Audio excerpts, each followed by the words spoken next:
Oh man, God. The streets is on fire again, man. Yo, welcome to Harlem Legend TV, man. It's your boy E Oil, aka the Harlem Legend, man. If you're new to the channel, please smash that like button, subscribe to the channel. Make sure you set your bell notification so you know when I'm dropping another banger, man. I gotta get right into this one, man, because there's been a lot of speculation. The streets been talking crazy. I gotta be real. So we all have been hearing about is Maino.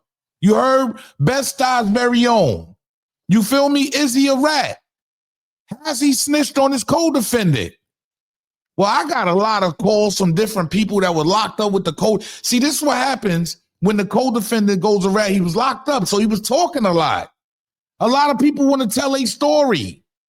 I get tired of hearing, yo, Harlem, where's the paperwork? Obviously, I don't have the paperwork, but I have people that was there. They want to talk about it. They were in the mix. I got to bring Rochester, New York City, because you know New York, they lock up everybody all around New York State. You go into the state prison. They don't matter where you are, either Rochester, Syracuse, Buffalo. This man is from Rochester, New York. Okay.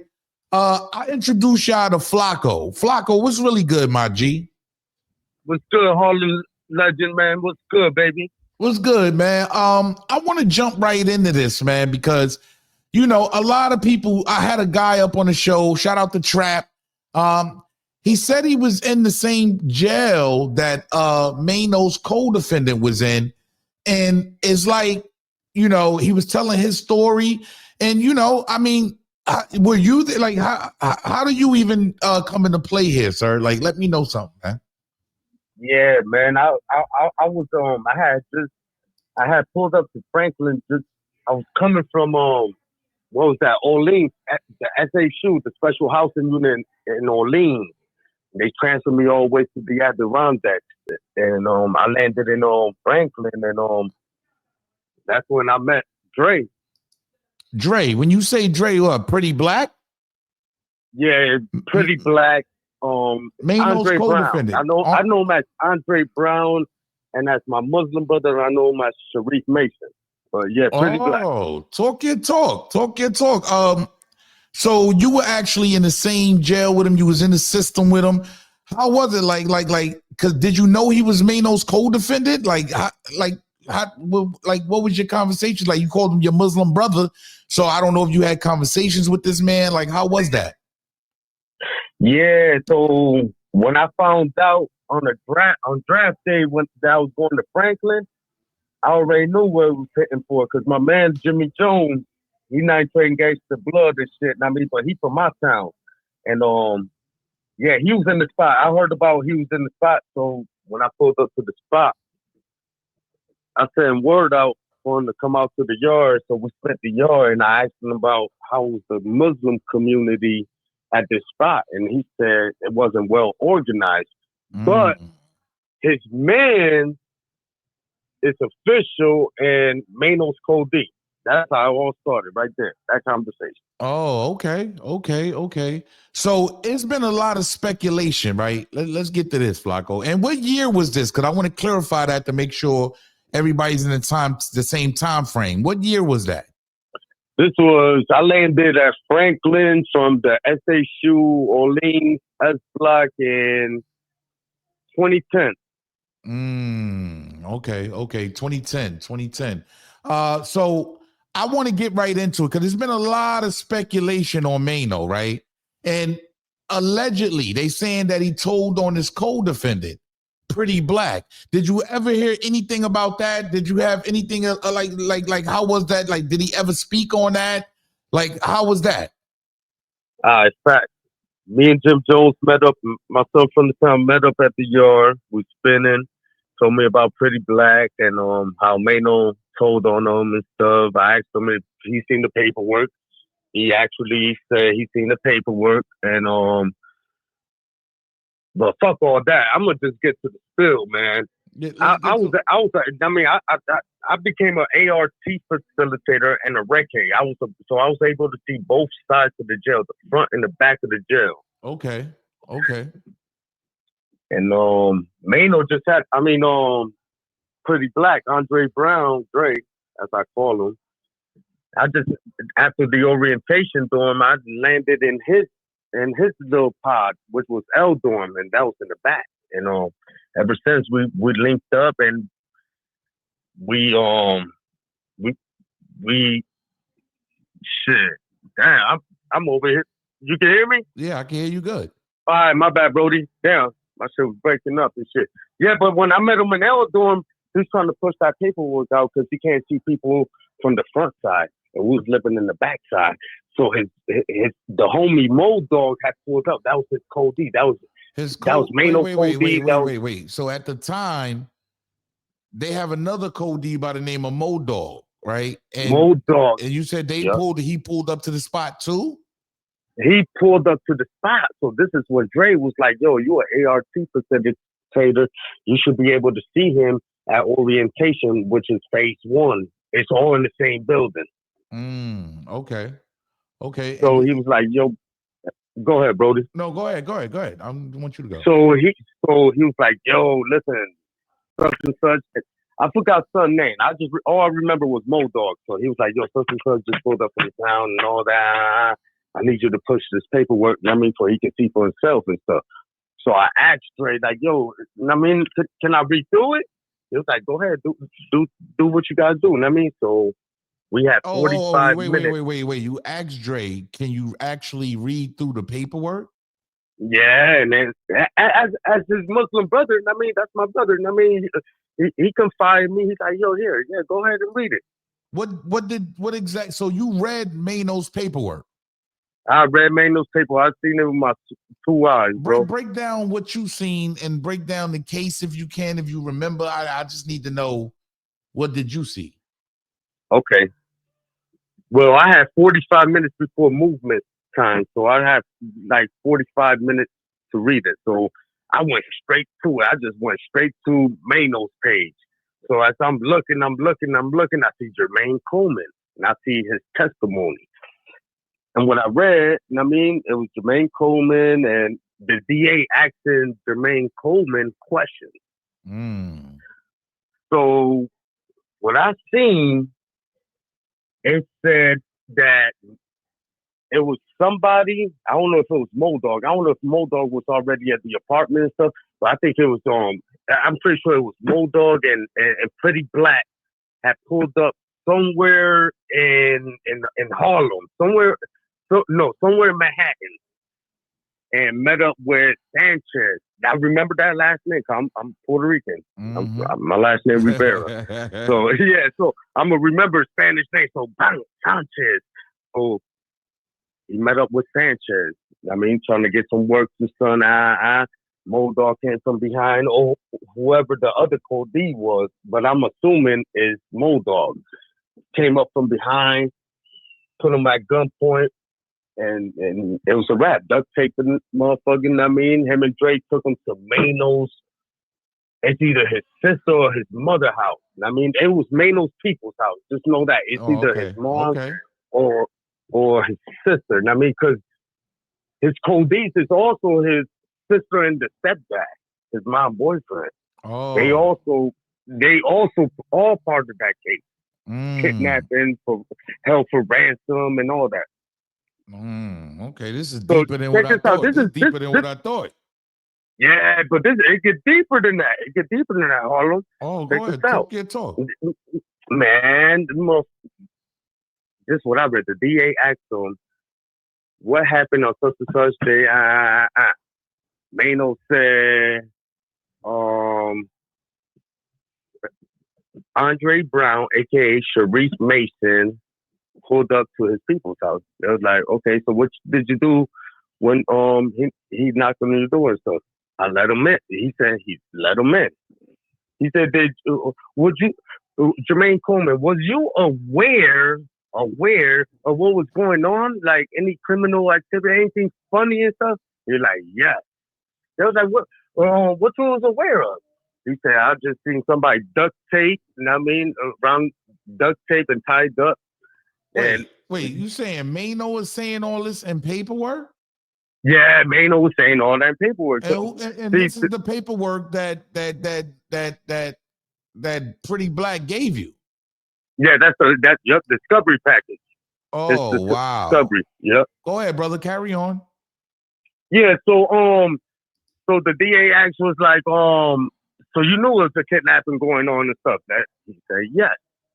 And what else? There was like, so who was this was the DA asked, who's the guys that brought him in? He said, Andre, Pretty Black. He said Pretty Black. They was like, you mean Andre Brown? He said yes. They said, do you mean Sharice Mason? He said yes. He said, do you see him in the courtroom? Maino said yes. They said, can you point him out with your right hand? And Wait. Maino pointed. Wait. So you telling me a story that Maino actually took the stand and pointed him out? His testimony, yes, it was the DA asking him questions. And he pointed at Dre. You saying he took the stand on him? So why is it bro, that we can't get our hands on none of this paperwork? What's going on? See, when I'm thinking it's crazy because when I was there, Dre was like, I'm like, yo, bro, man, why don't you? Because we was fucking with Blackie, and Blackie is a rat hunter. So it was me, him, Blackie, and sometimes 380, my son, Michael Rodriguez, man, big homie right there, first non-original Brim. But he was getting letters from TMCs and there. He like, yeah. Wait. So, Pretty Black was getting letters from TMZ. Yeah, offer him 25,000. The second time was 50,000. What the probably put out the paperwork? To put out the paperwork. Oh. But this is what Dre told me. This is what Pretty Black was telling me. Pretty Black, like, yo, listen, Maino is setting my peoples off, my mom. She looking out for me. My shit stacked up. My commentary stacked up. He putting money in my book, but it's a limit, state limit. He said my books is good. Family good. Oh, so that's why he didn't put it out. That's why he didn't put it out. Yeah, he was like, when I come home, that's it. That was the bigger picture. Coming home and hopefully Maino hit him off with something. So I'm a legend that you probably heard about the fight in the club then. Yeah, I heard, and that's true. I seen your last interview, and I know the homie. The son that you had on the your last interview. I had Trap up here. The last one I had Trap. Yeah, he told his part of the story of what Pretty Black actually how he confronted him. Facts, and I remember, son. I remember him. Yeah, and everything he said was on point, though, man. Because we was all living in the back. I know, son. I seen him. His face familiar. But yeah, TMC was offering him money and stuff like that. But yeah, the fight, that's Pretty Black all the way. And like you say, he's a nice, humble. He's quiet. He's humble. He don't curse. He don't curse. Yo, man, listen, man. Son be having his shirt tucked in, buttons all the way to the top with the belt, with the glasses. Gold frame. Okay. Like, son, it looks like a nerd, but son get busy. Man, super busy, man. I'm still stuck on. I can't believe you said Maino took the stand and actually pointed Pretty Black out. Yeah, so what fucked up everything was his testimony. How it got overturned and all that. I don't know about that. I just knew what he handed me and what I read with my own 2 eyes, and've been waiting for this opportunity forever. Because I was feeling son, all the above. That shit, I'm like, yo, he from the streets. He done did a bid and all that, and I done ran into him. Then the year after that shit came out, a year or two, I landed in the spot with his Code D. So I stopped liking his music. After I read that, I'm like, man, that shit blew me. Damn. Yeah, man. I'm glad you could come through and give your testimony, man. Yeah, man. Yeah, but son ain't right, man. He ain't right. And you ain't got no platform or nothing, right? So you're not doing this because I want people to understand you don't even have a platform on YouTube or nothing like that. You just telling your account of things that you remember from that time, right? That's a fact, man. Within them 2 years, man, after I left them, because I had went straight to upstate box. I ain't last that long in that motherfucker. I never last long in the spot. All right. Hey, Flacco, man. Look, man, I appreciate you, homie. Yeah, man. You know that, man. But to your viewers and shit, man, yo, listen, man. I definitely seen that shit myself, bro. And if you can't find it nowhere, because I wrote his index number, his case number, everything, and I can't find nothing with it. Might have been sealed. I mean, Maino was a minor at the time. Yeah, they was all 17. They was all young. Yeah, so that shit probably got sealed and shit, man. But that's some boys. The only one I got that paperwork is Pretty Black, man. Pretty Black. So you feel like Pretty Black has it, but he's holding it because Maino's probably taking care of him. That's what you're saying. Right. Okay. Salute, man. Yo, Pretty Black, I appreciate you, man. I appreciate you calling up, man, giving your testimony. You heard? Yep. Flacco? Yeah, I hear you, Harlem Legend. Pretty Black. Yeah, I said Pretty Black. You heard me, Flacco? I appreciate you, Flacco. Man, you know that shit, man. Pretty Black, man. Holla at your boy, man. You know we was running the jail, man. We done took, we organized the Muslim community and everything. We was head of security, and everybody know that, man. That's my dog, man. Oh, okay. Holla at your boy. Okay, salute, man. Appreciate you. Yep. All right, thanks, Harlem. Salute. Oh man, yeah. This is what I do. I gotta be real. I went to the streets. I give people let them tell their story. It's a lot of speculation. I've been hearing this for a long time. A lot of people have been saying this. You heard? Oh, I seen it, but where is it? I mean, this is the final chapter, y'all. Salute to all parties, salute to everybody involved, but I just don't. If we don't have physical paperwork, how far can you really go? I get that. I do get that. When you don't have physical paperwork, how far can you actually go? But it's always cool to let people give their accounts of it. People that was in the prison system with the co-defendants. Look, man, I don't do this to slander. I don't do this to, people want to tell a story. I provide the platform. You heard? As long as they show me credible and give me courage. I ask other people. I do my homework on them. You heard? I do my homework as much as I can on them. They credible, they go. Yo, it's your boy E-Oil, a.k.a. the Harlem Legend, man. I mean, it's up to you. I mean, I don't feel like everybody that snitch is actually on paperwork, but this man is actually saying he was on the stand and pointed Pretty Black out. Let me know how y'all feel, man. Salute.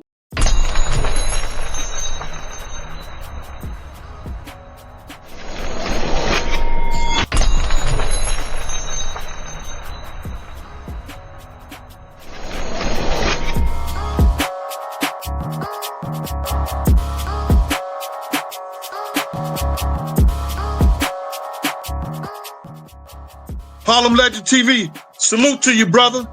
Y'all go check and subscribe to Harlem Legend TV. If you want to know what's happening in Harlem, if you want to know what this real shit and people were doing in Harlem, y'all go watch Harlem TV. Please, y'all like, subscribe, and go to Harlem TV, like, and subscribe to that channel.